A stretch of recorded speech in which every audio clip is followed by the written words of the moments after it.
เราเอาดูเป็นบ่ว่าอยากเห็นบอกคลิปไอ้อัดคลิปอยากเห็นบอกไอ้ชาเบิ้งอยากเห็นบอกเออ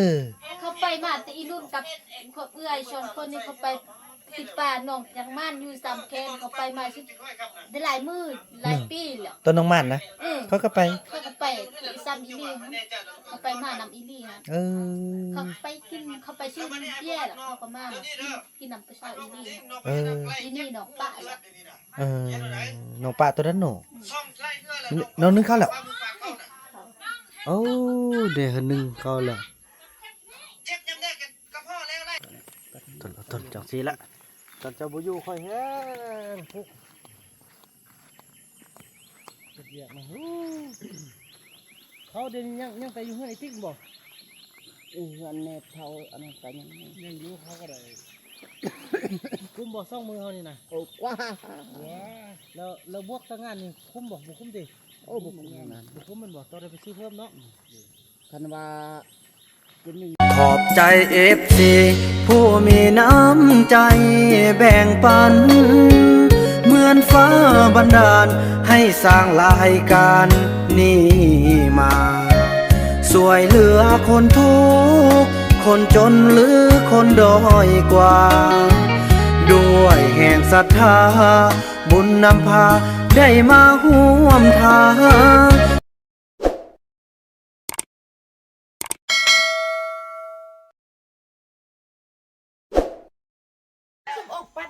พี่น้องเอ้ยเนาะ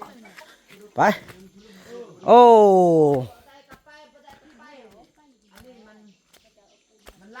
ไอ้นั่นเด้อมื้อนี้เงินเดือนออกเด้อเงินเดือนออกแล้วแสดงสิเบิกบ่มื้อบ่เบิกเนาะแสดงว่าจงไว้3ล้านเนาะอันนี้เป็นเดือนที่1พี่น้องเอ้ยพอครบรอบ1เดือนที่ทางไอ้เฟืองมาเฮ็ดก็ถือว่าบ่าวน้ำยังติดหนี้อยู่แสนป้ายได้เอามีแสนป้ายกับมีหยังได้เกาะมีแต่แสนป้ายได้เนาะมีแต่แสน5ได้เนาะยืมเพิ่นไปซื้อน้ำมันหันพี่น้องก็สิได้เอาจ่ายเพิ่นแล้วก็เคยไล่มื้อนี้สิเอาเงินให้เด้อ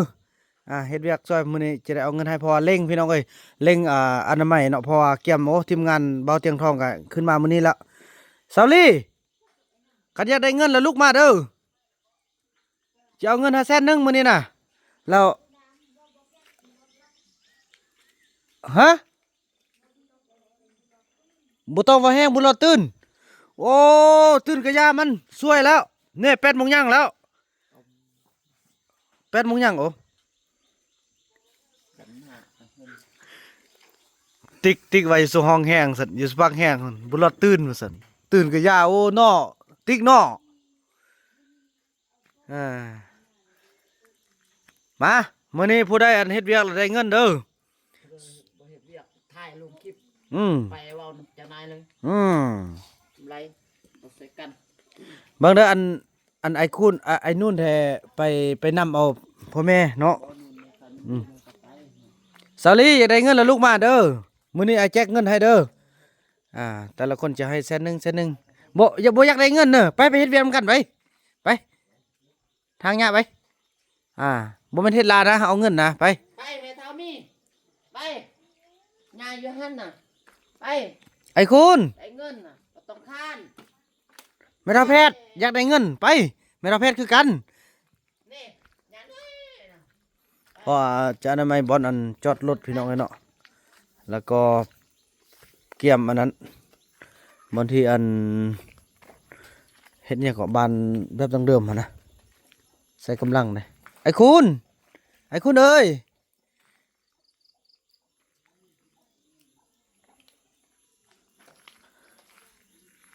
โอ้เบิ้งจะหายได้พี่น้องเอ้ย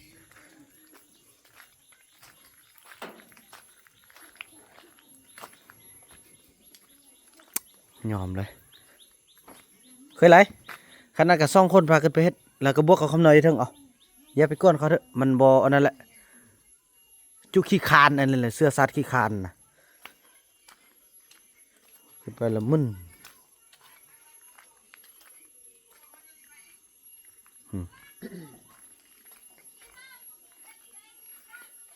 นั่นก็เบิ่งแต่คลิปดาซาวลี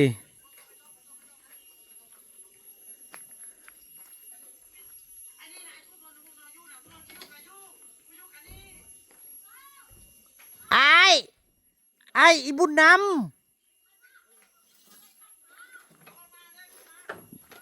บ่มาพ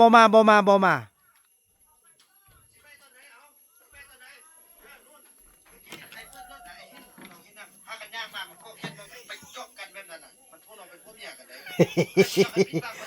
เราเอาดูเป็นบ่ก็ว่า ตัวนี้มันบอกเว้ยอยากเห็นบอกคลิปไอ้อัดคลิปอยากเห็นบอกไอ้ชายเบิ่งอยากเห็นบอก เออ เขาไปมาแต่อีรุ่นกับพวกเอื้อยชนคนนี้เขาไปติดป่าหนองจากม่านอยู่สามแคนเขาไปมาชิ กินด้วยครับนะ ได้หลายมื้อหลายปีแล้ว ต้นน้องมันนะ เขาก็ไป เขาก็ไปอีซ้ำอีลี่เขาไปมานำอีลี่ฮะ เออ เขาไปกินเขาไปชื่อเบี้ยแล้วเขาก็มากินน้ำประชาอีลี่ เออ อีนี่ดอกปะแล้ว เออน้องปลาตัวนั้นหนู ซ่อมไล่เพื่ออะไร น้องนึงเข้าแล้ว มือปากเข้าน่ะ โอ้เดี๋ยวนึงเข้าแล้ว เจ็บยังได้กับพ่อแล้วไล่เพื่ออะไร กิน เนี่ย แย่ ตลอด กินแย่อีลี่นี่ที่คือพวกคำน้อย คำน้อยก็ตีแบบนี้บ่ ที่แบบนี้ แล้วจะได้ดีๆคนเจ็บเห็นอะไรคนออกเลือดเนี่ยคันเขาเห็นน้องออกเลือดเนี่ยน้องสิบ่เจ็บ ให้ อ่ะ เห็นติ๊กเครื่องเนี่ยก็อัดติ๊ก หนู จำได้ที่น้องจีเอาแต่น้องมาคอมเมนต์บ่ได้ อืม อันนี้ โอ้เนาะเป็นฉะนั้นหนูได้แล้วอย่าบ่อยากได้เงินน่ะไปเฮ็ดเวียนอ้ายไม่อ้ายเอาเงินให้มื้อนี้100,000 เอาอีกจริงๆแล้วไอ้นี่เป็นจริงๆ ผ้า กันนอนกับลูกคนเนี่ย เอ้าพาอยู่เทิงเด้ ได้น้อง บ่มี อย่าพักแฮ เจ้าก็ไปกวัดเบิ่งว่าบ่มี อย่าเนาะอ้ายยืมพาได้บ่ เบอร์อันนี้ของแม่ แม่ อืม บ่ยืมแล้วอ้ายสิเอามาให้ตึม เบอร์บ่ได้ บ่ได้ ไปซื้อเอาไป ไปมาซอกอีกไปเคยไหลมีพาใช่ป่ะมีพาบ่โอ้นี่เมาเหล้าแล้วบนหัวอักนั่นน่ะ เอาผ้าเด้ นี่ยืนเคยไหล เออสิขับใจ เออ ลำไรเออ แล้วเจ้านายขึ้นนำขึ้นไปเด้อ เออ ขึ้นไปทางมึงถ้ามันต่ำๆเด้ออันนั้นไม่มันเกี้ยงหมดละ เดี๋ยวหาลูกก็ทางนี้นะ บ่ทางเดินก่อนบนจอดรถก่อน จดรถ จอดรถก่อนพ่อเขาจะเฮ็ดขบุญเด้เขาเฮ็ดขบุญ บ่มันใจหรอกก็บ่เอาหรอก ไปขึ้นไปเหมือนกันเลยอาย ไปจ่อบูฮูเลย บ่เอาแล้ว ว้าอ้าวปากเป็นยังไงนี่ปากมันเป็นยังไงนี่ เป็นตุ่มนะ ดำทึกกินเป็นมอสิหนึ่งเขาหนึ่งอ้าวเมื่อคืนเป็นยังบุญรอดเขาว่าให้ ให้แน่ เนี่ยเบิ่งมื้อหนึ่ง โทรศัพท์ โอ้อย่าเฮียนให้ลูกเบิ่งไล่บ่ดีเด้ยเบิ่งเป็นยามเด้อมื้อหนึงให้พี่น้องตึกๆก็ให้เบิ่งโทรศัพท์บ่รับเลย บ่ได้รับ แล้วเดี๋ยวนี้รับตอนเว้น นี่รับต้นเว้น โอ้ยรับตอนเว้นเลยกับบ่ให้ยานเอามันสิตื่นน่ะมันเป็นแบบอีส่งแล้วนี่น่ะ กลางคืนเบิ่งโทรศัพท์ตอนแรงตอนเว้นนอน ต้นเว้นนี่นอน ขึ้นเบิ่งโทรศัพท์ เนาะ ซาดมันลูกอีนู่นเนาะ นั่นแหละกันอยากได้เงินก็ขึ้นไปเฮ็ดเวียนอายเด้ออายจะเอาเงินให้ไอ้ส่งก็ไปช่วยเวียกพ่อบ้านก็บ่มาปานนี้พี่น้องเอ้ยจักมื้อละ2มื้อนี้เป็นมื้อที่3แล้ว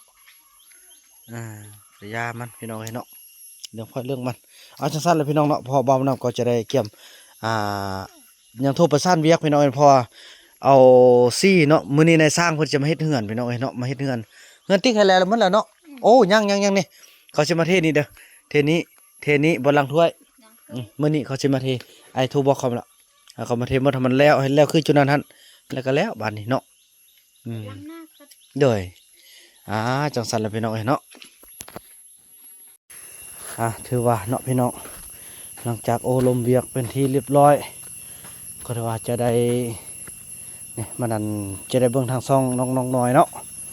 โอ้หมกตองกันล้นไล่ขนาดพี่น้องเอ้ยทางขึ้นทางกลับบ้านพี่น้อง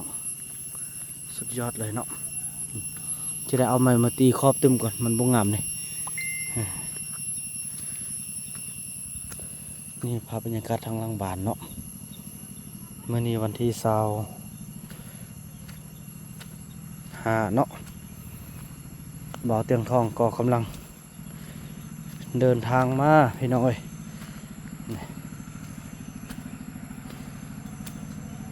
โอ้ขันฝนตกในยาขนาดได้พี่น้องเอ้ยมื่นเนาะเวลากลับนี่โอ้นี่เป็นกันไดเป็นพักเลยสุดยอดสนุกนำพาเมื่อวานนี้ขอให้ฟ้าแดดเด้อขอแต่มือเดียววันพาดบรรสุกวันเสาร์ซะเนาะบ่ให้ฝนตกซะ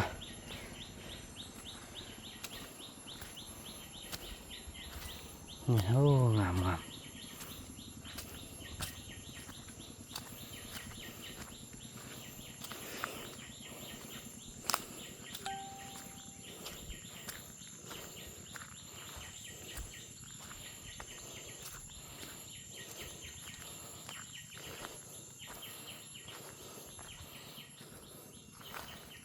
โอ้ฮอดพุ่นแล้วเนาะอันนี้นี่ตั้งจ้องไว้เนอะ บักคันเทพจุงไว้บ่นึงมันจิเอาไปกับข้าว เอาไปแกงบะหมึกดีดเด้นี่นะบ่แม่นกาดฮะนั่นก็เลยพวกหมึกดีดเกินน่ะเนอะฮะอันนี้อนามัยบอนที่จอดรถพี่น้องเอ้ยเนาะบอนที่จะจอดรถของพวกเราโอ้อันนี้บ่จะได้ไปเก็บไว้ก่อน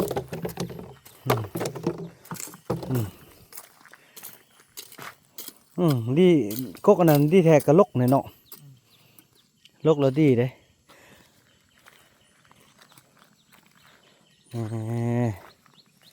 ทางเข้าเฮา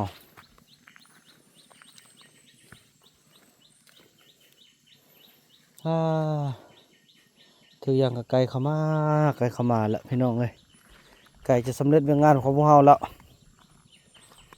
นี่ก็กล้วยที่เราเอามาปลูก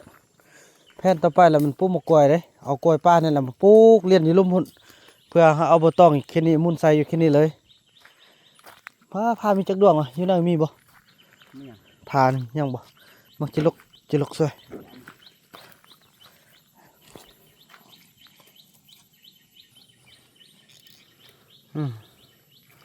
บ่จักสิถ่ายคลิปบ่จักสิตัดคลิปพี่น้องเอ้ยเสื้อๆนั่นบ่จักสิลมเวียกหญ้าเนี่ยเราคำน้อยเลยบ่มีพระมันนี่นะขึ้นไปบะเงินมันขึ้น5 ดวง 7 ดวงไปเบิดเทศไปขึ้น นี่บ่มีพระยังน่ะ เขาเห็นอยู่รถไอ้น้ำพุ่นน่ะพาน่ะพาเจ้าน่ะ เขาบอกอีกพ่อไปเชื่อเอาพามือไม้ ซึ่งยังพาอะไร ตัดไม้ขาดที่นั่นขาดมัด พาไม่ไหม้มันบ่ต้นมะแค่นเอาขึ้นหมดอยู่เนาะ ขึ้นมาก็ตายจะฟกละ แต่ว่าต้นไอเฟืองเขานี่พี่น้องจักมันไม่ยอมมากัดพี่น้องเอ้ย งามบ่งามนี่งามปงนะบ่แม่งามบ่งามเคยเอานั้น เจ้าดีบ่นั่นนี่คำนอน มื้อนี้คำนอนนี่มีอาการอยากวุ่นๆเด้พี่น้องเอ้ยวินเซ็งๆมันเป็นคือโซ่โบกเฮงมันเป็นทรงลงเซ็งเล็งมันเป็นตึงย่องบอกไอ้แจ๊นเถอะนะ จันห้ายังเองงั้น มาหอเพลงเมื่อกี้เมื่อวานมันคือรถซิ่งไปจะเพ่นวะทำหน่อยนะ เบี้ยอันนั้นนกเลยนะเบี้ยอันนั้นนกเลยเบี้ยตัวนี้นะเขานกเด้อมันตึงบ่ขึ้นเลย ลูกพัดดีๆยังบ่ขึ้นมันตายอยู่ นกต้นสะขามนี่นะเนาะเรียกบนปลูกเนาะไปปลูกต้นสะขามก็ดีครับเลื่อยก็ได้เด้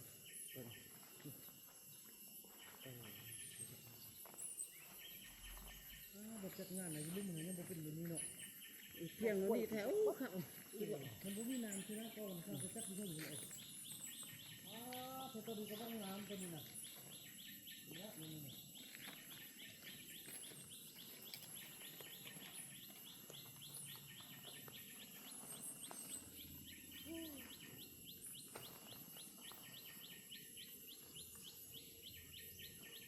ข้านละตีหันอู้บ่ได้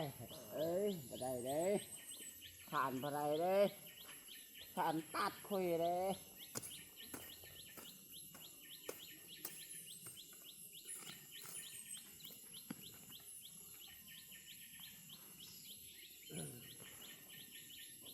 ตัวนี้งานขนาด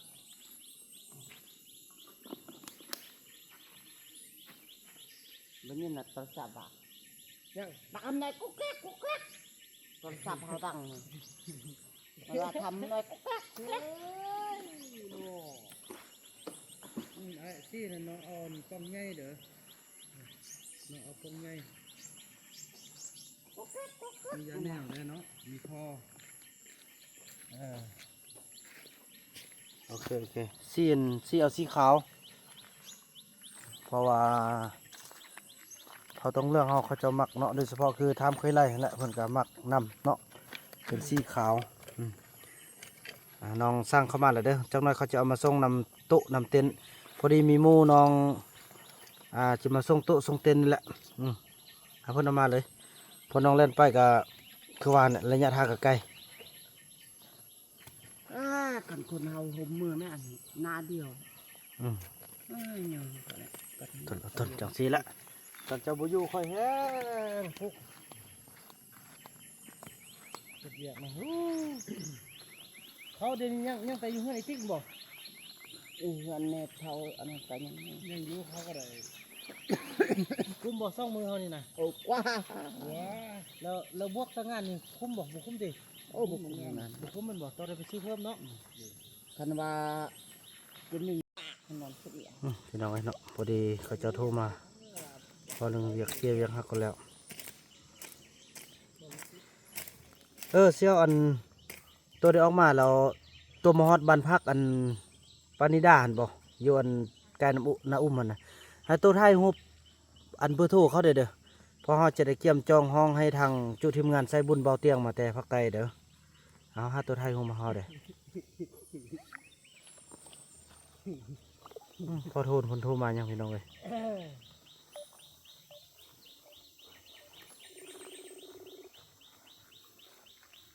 ฮัลโหลสบายดีครับพ่อ สบายดีไอ้คนที่มันเผาป้ายคือคนอาชีพเดียวกันนั่นแหละ โอ้ คนอาชีพเดียวกันไอ้พวกนี้ไอ้ที่ป้ายเนี่ยไอ้ที่ไปแจ้งความเป็นหลักฐานไว้ ครับพ่อ แจ้งรายการ ครับพ่อ ถ้าแจ้งเขาเห็นแล้วแต่ถ้าไม่แจ้งให้เขารู้เรื่องเนี่ยวันหลังมันจะไปเขา ครับพ่อ ไอ้พวกนี้เนี่ยมันถ้าเราจับได้เนี่ยไอ้พวกนี้มันแจ้งความ ใช่พ่อ มันเป็นแบบรายการ ใช่ บอกเลยว่ามันเป็นบัตรประชาชนไม่ต้องให้มันทดแทนไอ้ที่ว่าไอ้ทีแบบไม่ต้องเลย ครับ แจ้งความหัวโตเลย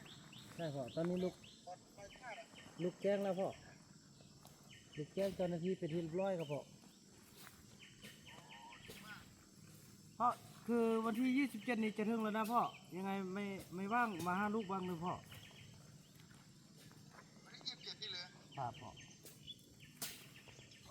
ไปนอนคืนได้ไหม ได้ทีมงานยูทูบเบอร์ภาคใต้ก็มาด้วยนะพ่อ มันเป็นวันส่งมอบใช่ไหม ใช่ครับมอบรับโครงการสร้างหมู่บ้านเลยพ่อ เดี๋ยวพ่อขอใช้เวลาอีกสักนาทีหนึ่ง ครับพ่อ วันเราจะต้องกล่าวว่าจุดประสงค์นะครับ จุดประสงค์ของการสร้างบ้านสร้างการพัฒนาชีวิตความเป็นอยู่ของชนเผ่าทองเหลืองให้ดีขึ้นเนี่ย โดยได้รับความอนุเคราะห์ความสนับสนุนจากทางก การเนี่ยนะครับ ข้อสองก็ต้องขอบคุณประชาชนอะไรต่างๆ ที่มาร่วมทำบุญร่วมบริจาคแล้วก็ ครับ เราจะพัฒนายังไง ครับ ก็ตามที่ตามที่พ่อบอกไปนะครับ ก็คัดเลือกตอนที่พ่อเขียนวัดแผนพัฒนา10 ปีนั่นนะแล้วก็เขียนไปอ่านไป อืม เขารู้เรื่อง คือพ่อ รูปไปเขาก็ ครับ ไม่รู้เรื่อง ครับ คือลูกได้มอบหน้าที่นี้ให้ทางพนักงานภาครัฐทางอำเภอเมืองพ่อและก็จังหวัดเป็นผู้จัดการครับพ่ออ่ากาวมอบจะเป็นทุกอย่างจะมอบให้ทางภาครัฐหมดพ่อกาวรับก็จะให้บ้านเพราะว่าคือเรารู้นั่นละเรา เราทำอยู่แต่ก็มอบอะไรนะมอบผลงานให้ทางจังหวัดให้ทางเมือง ให้ทางบ้านให้เขาทางที่เรารู้แล้วละว่าถ้าเรารู้แล้วละ อย่าลืม ผลงานเป็น ให้ทางรัฐบอกว่า ครับ อย่าลืมให้ทางรัฐบอกว่าใครที่มาทำลายชนเผ่าชนเหลืองเนี่ยแสดงว่าทำลายชาติ ครับ จับ ครับ ได้คุกหัวโต ครับพ่อแน่นอนเลยพ่อถ้าลูกจับได้นี่โอ้โหแน่นอนเลยพ่อลูกแจ้งความไปแล้วพ่อเอ้ยตอนนี้ยังไงก็ถ้าขอให้คุณแม่อะไรกับคุณพ่อมาเยี่ยมด้วยนะพ่อนะมานอนที่นี่คืนนึงก็ได้ ไปแต่ว่าไม่รู้วันไหนยังไม่ได้กำหนดวันอยากจะไปมากตอนนี้ วันที่27นี่ตรงกับวันศุกร์ครับพ่อมื้อลือนี่พ่อ กับวันศุกร์เลย มื้อลือนี่ล่ะอีก2 วันนะพ่อ ตรงกับวันศุกร์คือพ่อเนี่ยมันจะติดอยู่เรื่องเดียวนะคุณนำ ครับ ถ้าจะออกนอกราชอาณาจักรนอกประเทศต้องขออนุญาตเจ้ากระทรวงหน่อย อ๋อครับพ่อ ติดเรื่องเดียวเพราะเป็นข้าราชการชั้นผู้ใหญ่เนี่ย ครับ เป็นข้าราชการถ้าพ่อได้ขอไว้ก่อน1 เดือนนี้นะวันนั้นที่พ่อไปหาบุญนำพ่อก็ไม่ได้เอาลงเสืออะไรมากมายเพราะว่าแอบไม่ได้ขอเลย ครับ แต่ถ้าไปมาถ้ามันไม่เกิดเรื่องเอาลงได้ ครับ เกิดเรื่องไปติดมันยุ่งเลย อ๋อครับพ่ออืม อ่า ไปมา เดี๋ยวยังไงว่ากันน้อง เอา คุณนำที่ไหนนี่ นี่อยู่ที่อะไรนะอยู่ที่จอดรถอะพ่อพอเตรียมที่จะจอดรถอะพ่อ ไปนี่สิไปขอประมงมาปลามาปล่อยประมงเนี่ย ฮะ กรมประมงเนี่ยเอาปลามาปล่อยกรมประมงเนี่ยจากกรมประมงไหม ไม่ ตัดเลยเนี่ย ไม่รู้เลยพ่อ ไปขอปลามาปล่อย พ่อพอดีทางผู้ใหญ่บ้านโทรมาพ่อเดี๋ยวลูกจะโทรกลับนะ โอเค ครับพ่อฮัลโหลไอ้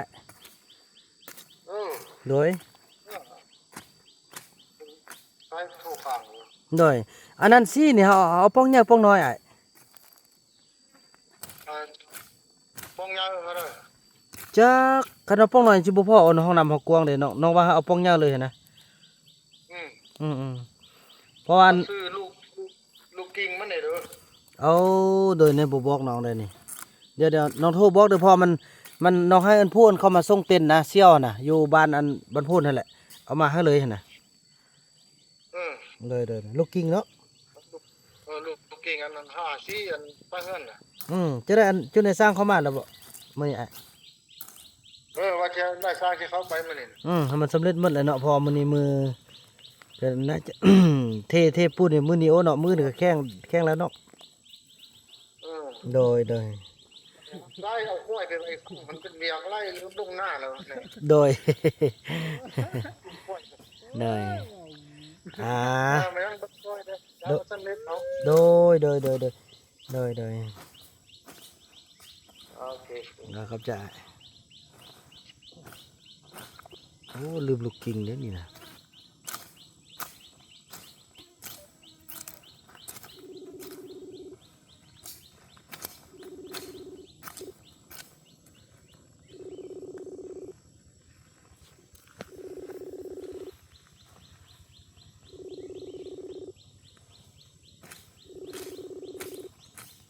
ฮัลโหลเซียวตัวเดียวเอามาแล้วบ่เซียว กำลังเอาเครื่องขึ้นรถฝ ฝนตกนะ โอ้เด้อเนี่ยเสี่ยวลืมอันนึงลูกกิ้งเด้อลูกกิ้งทาซี่น่ะ เออ เด้อหาได้ ก๊อกหันเอาเป็นก๊อกอันเสือหัวเล็กอันนั้นนึงอันเสือบีบนั่นนึง แม่น เด้อ3อันเด้อเสี่ยวเด้อ โอเคเอา3อัน เด้อยาแนวอัน2ทงเนาะทงเดียวทงเดียวหรือ2ทงก็ฟังเสียงเด้อตำเสียงเลยเสี่ยว ทงระบาดทง เด้อขอบใจเสี่ยว เอาเครื่องขึ้นรถก่อน เด้อ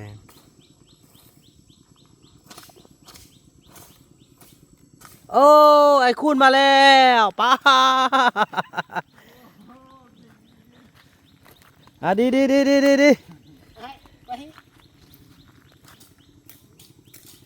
ไอ้คุณนี่ยอมรับได้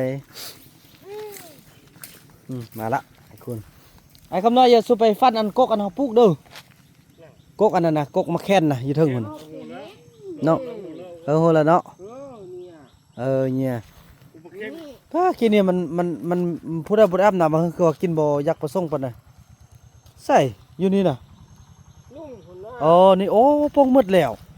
ป้าเถอะอันนี้ต้นผู้ใดวะฮะ ห้องเจ้าเห็นแล้วห้องคำน้อย ของคำน้อย มันก็ชื่อของมันเลยเนาะอันนี้ของคำน้อยอันนั้นของไอ้เฟืองอันนั้นของบ่าวบุญนำนี่ ของเฮากันไปพระหักเลย ของไอ้เฟืองนี่จักมันไม่ยอมมากัดพี่น้องเอ้ยเนาะกะยามันบางเทื่อมันแต่งให้เป็นต้นตั้มฮึนี่มันก็เริ่มแตกออกไอ้บ่ยานเนาะ เป็นเลยเนาะ แม่นแหละพี่น้องเนาะพบกันต่อไปพี่น้องเอ้ย ไอ้อันน้อยข้านบ่ที่ว่าข้านก็ว่าข้านกูกินหูเลย ตอนนี้เขาก็อันไม่ฮอตทางนี้แหละพี่น้องเนาะเพออันไม่แต่พุ่นโอ้แดดออกมาแล้วพี่น้องเอ้ยเนาะโอ้แห้งโพดแดดนี่ก็ได้มันน่ะต้นมะแขนเฮาแต่ละต้นก็ตั้งต้นตั้งโตได้เนาะพอปลูกมันนั้นก็มีฝนมาพร้อมเลยเด้อพี่น้องเอ้ยเนาะนี่ต้นหนึงแล้วก็หันต้นหนึง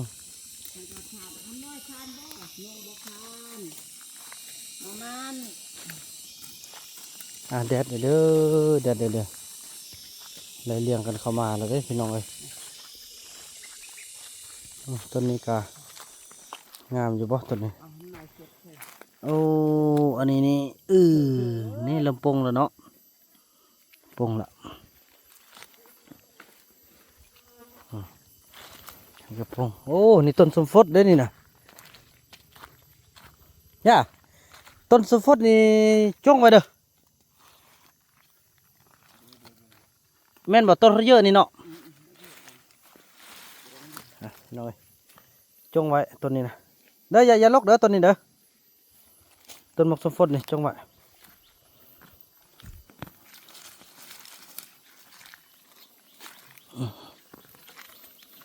สนุกนี่อยากกินขนาดเลยสนุกสมฟดนี่กินละแซ่ เจ้าเอามาปลูกไม่ใกล้ขนาดนั้น ถ้าแกเป็นตะปูผม กินไว้เนาะในสร้างลงไปแล้วเนี่ยทางลม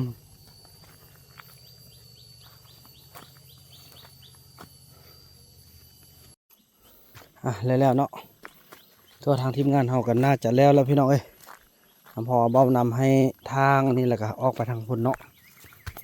โอ้พี่น้องเอ้ยดีใจที่มีไอ้เฟืองไหมละเอียดมากพี่น้องเอ้ยมีไอ้เฟืองมีทุกคนช่วยกันทางสำเร็จแล้วพุ่นขายทางไปลงไปลุ่มพุ่นสำรวจความละเอียดก่อนเนาะอันนี้เป็นบอลจดรถเดี๋ยวพี่น้องเอ้ยเพื่องานตอนแรกก็จะเป็นเอาใบตองมาปกมามุงอันนี้ก็จะได้เอามันเอามันยังมาเก็บเอาเนาะพวกมุงอันงานแบบดังเดิมเนาะพอให้เข้ามาชมเพราะว่าทีมงานเบาเตียงทองมาก็บางเทื่อเพิ่นก็อาจจะบ่มีโอกาสได้เข้าไปป่าเนาะก็อยากให้มาเบิ่งนี่เนาะพอเบาเตียงสิขึ้นได้บ่เนาะเบาเตียงคือสิบ่ไหวดอกเนาะพอบ่เคยขึ้นภูติเบิ่งทรงหั่นน่ะ ดีใจที่จะได้ยื่นเทียบกับเบาเตียงพี่น้องเอ้ยถ้าได้โอบกอดเบาเตียงแล้วก็แม่นบ่าวบุญนำจะ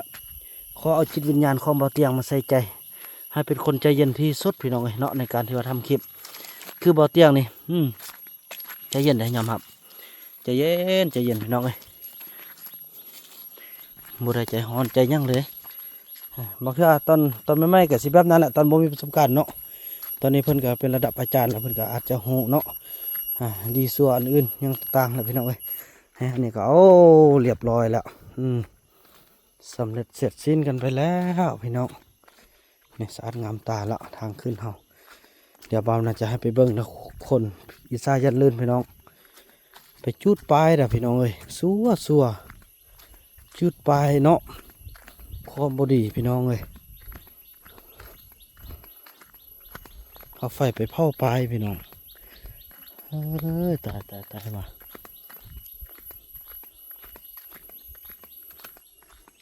นี่บักกล้วยก็เอานี่เด้อันนี้เป็นตัวปุ๊กได้พี่น้องเอ้ยเนาะตัวปุ๊กเป็นกล้วยที่ว่าใหญ่นะเขากินได้ทุกแนวได้เนี่ยทางนี้ก็รถจกขึ้นพี่น้องเอ้ยก็น่าจะขึ้นได้อยู่ปุ๊กง่ายพี่น้องเนาะรถจกขึ้นจกมือนั้นขึ้นทางนี้พอรถไปก็รถบ่ได้พี่น้องเอ้ยก็พอเป็นอย่างเดียวมันขึ้นเองเนาะปุ๊กง่ายยอมรับเลยสุดยอดเลยพี่น้องเลยเนาะ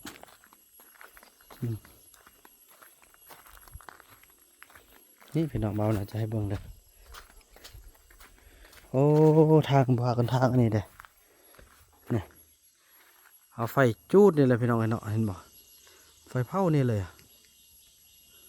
นี่มันบนส้มได้นี่นะเนาะสัวแท้ว่ะมดคำสิเว้าเลยพี่น้องเอ้ยคนเฮาก็ได้เนาะอันนี้บ่ผ่านเด้อจะได้เอานำมาทางตึมก่อนบ่ผ่านตัวนี้ตัวนี้นี่แต่ก็โอเคละเนาะมาทางใหม่เอานั่นแหละพี่น้องเนาะถือว่าคลิปนี้บ่าวมันจะขออนุญาตจบคลิปกันเพียงสำนี้ก่อนเพราะว่าจะได้เฮ็ดปลายซีขึ้นตึมเนาะเข้าทางนี้ถ้าว่ามันรถแขกก็จะขึ้นนี่รถการนำไปทางนี้เนาะการจัดระบบของบ่าวมันตัวนี้ก็ประสานทางเมืองช่วยได้พี่น้องการจัดการป้องกันเป็นยามเวลาที่เกิดงานนะผู้ใดเฮ็ดแนวบรินี่เสือกตอกแล้วพี่น้องกับมือใส่ถ้ากัดขึ้นปืนยิงทิ่มรถพี่น้องเนาะเพราะว่าคันระดับประเทศมาเนาะมันจะเป็นได้พี่น้องคันผู้ใดไปแต่ต้องคือบ่าวนำคือกันถ้าจับได้ผู้ใดเฮ็ดแนวบรินี่ลองรถเนาะมีแต่ระวังแต่เชื่อว่าควบบ่งามก็มีแต่มารอบกัดนะพี่น้องระวังแต่ตัวเดียวนี่แหละเอามานำซ้ำกับอยู่ช่วงสงครามนะเดี๋ยวนี้นะกินข้าวกินน้ำตอนได้ระมัดระวังเนาะอันอยู่อันกินที่ว่าบ่ให้ปะนอกเด็ดขาดน้ำกินคือกันอย่างต่างถ้าบ่แน่ใจบ่มันบ่กินเลยเซฟตัวเองขนาดพี่น้องเอ้ยบอกน้องนกไปแหละอดทนเอาอดทนสู้